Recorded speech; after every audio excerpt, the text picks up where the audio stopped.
What is going on, guys? It's Triple G here, back with another Borderlands 3 video, and today we're going to be going through Marshal Moze. Now this Moze is a build that can do absolutely anything you want it to do. We can change out the class mods and the gear, and it won't matter what you can do. You can change it for damage, you can change it for a bit more survivability. You can use anything you want. Guys, if you enjoy this video, please consider subscribing to the channel or join us over on Twitch. We stream 5 times a week. And otherwise, let's get straight into this build video.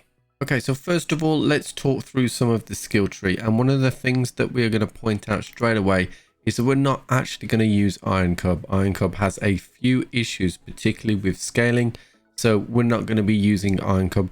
And in particular, we like to utilize next to mags. And that is quite difficult to do when you're using Iron Cub, because you can't actually end it early, meaning you have to wait for the duration and it lasts quite a long time. So with that in mind, you will see we've only gone halfway down the tree in the new purple tree.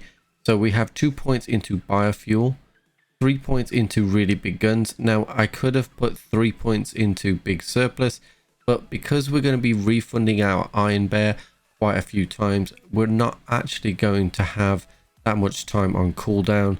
So it was actually better to have a little bit more Iron Bear damage.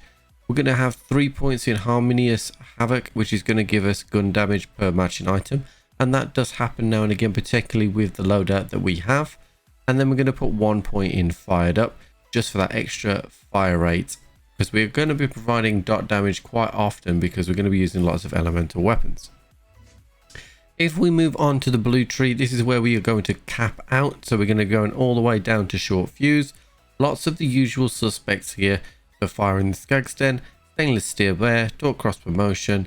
We're going to have a single point in pull the holy pin, and then we are going to have a full 5 points in vampire. When we run a blast master com, we are going to solely rely on vampire to keep us alive. So it's important that we have 5 points, and then a point into short fuse, because that's going to be where the majority of the damage is going to come from. Just a point to note as well, this is where we're going to be using our augments. We're going to use Vanquisher pods, which is just a personal favorite of mine when it comes to using Iron Bear. So then we're moving on to the red tree. We're going to have 5 points in armored infantry, 5 in drowning in brass, and 1 in experimental munitions. So that's pretty much the norm for halfway down the tree. We're getting quite a bit of nice gun damage and damage reduction here, and again some stacking damage from drowning in brass. Finally, we have the green tree. So I have 5 points in Cloud of Lead, 3 in Stoke the Embers. I have 1 in Redistribution and 1 from my class mod, and we'll talk about why in a minute. 4 in Scrappy, and then 2 in Scorching RPMs. So the reason why we have 1 in Redistribution is because if we have 1 from our class mod, if we were to use a Blastmaster class mod with a point in Redistribution, we can pretty much keep our ammunition solid and regenning all the way through without the need to go to bottomless mags. So it can help really, really well. So let's move on to the gear then. So we got some usual suspects here. One of the advantages of the level cap not moving is a lot of the gear we have we can already use. We have got some new stuff from Arms Race. However, the Flipper and the Plasma Coil are probably the 2 most powerful weapons on Moze. There are a couple of other items like the Critical Thug, which we will add into the save file as well if you want to use those. So the anointment we're mainly going to be using is next to magazines. We're going to be utilizing the Flipper a lot. We have a consecutive hits Plague Bearer, and we also have a new Arms Race item, the Plasma Core, which hits really, really well and does synergize pretty well with Moze. The most important feature about this build, and one that I did mention at the start of this video, is that you are going to be able to utilize what you want.